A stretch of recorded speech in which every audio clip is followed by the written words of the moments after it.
Welcome to this session on the Employees Provident Fund, Officers and Employees Conditions of Service, Regulations, 2008. Today, we'll explore the foundational rules and regulations guiding EPFO officers and employees, from appointment to superannuation benefits.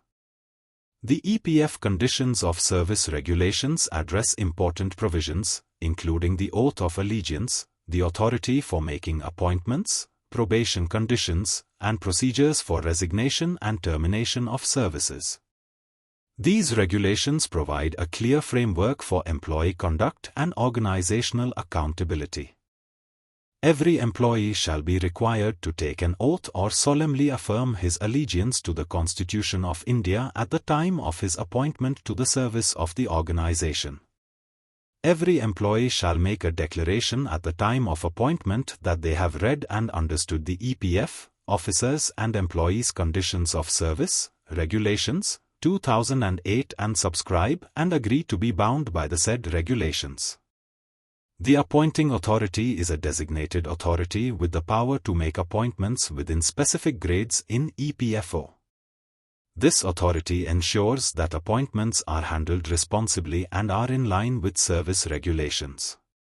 The central government is the appointing authority for CPFC as well as FA and CAO. Chairman Central Board of Trustees is the appointing authority for ACC, CVO, RPFC, Grade 1 and Grade 2, Director, Deputy Director. Central Provident Fund Commissioner is the appointing authority for Assistant PF Commissioner, Enforcement Officer, Accounts Officer, Private Secretary, Section Officer, DPA.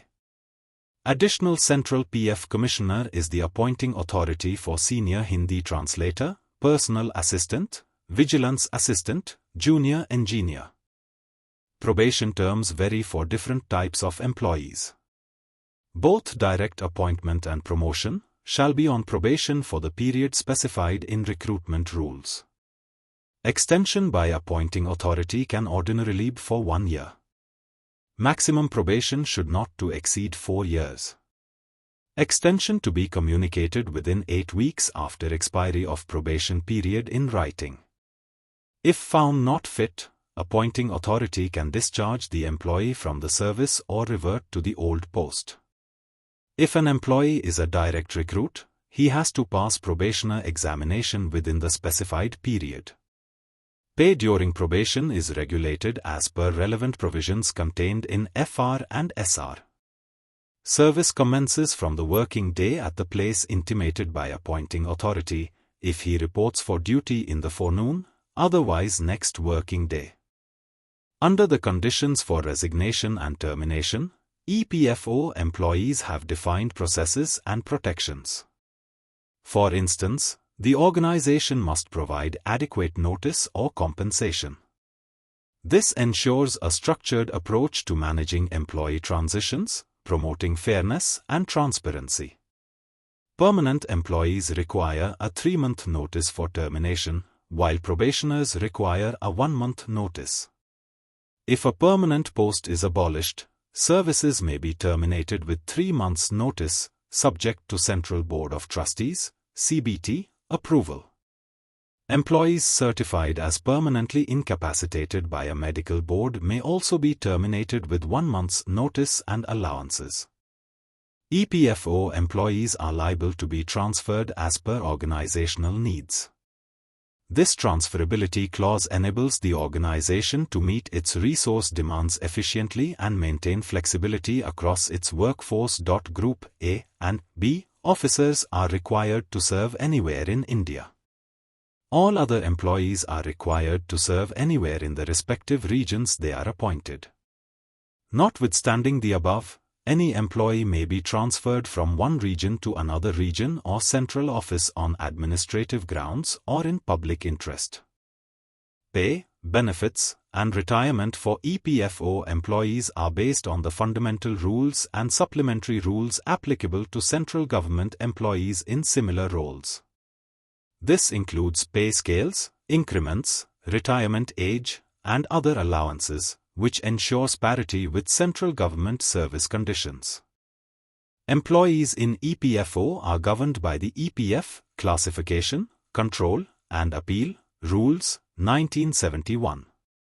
Additionally, individuals with an existing spouse are not permitted to enter another marriage unless it aligns with their personal laws or is granted an exemption by the Central Board. This regulation upholds ethical standards for employee conduct. Applicability of rules stipulates that where no specific EPF regulation exists, Central Civil Services (CCS) rules are applied. This includes policies on pay, leave, pension, and gratuity, which mirror the rules for corresponding central government employees. Seniority is governed by the EPF Staff Seniority Regulations, 1989, and medical facilities are provided in line with CBT approvals. There is a relaxation and saving clause for exceptional cases.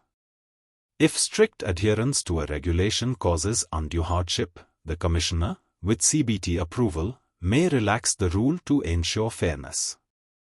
This clause also reaffirms that reservations and other concessions for SC Cent, ex-servicemen, and special categories will follow central government orders.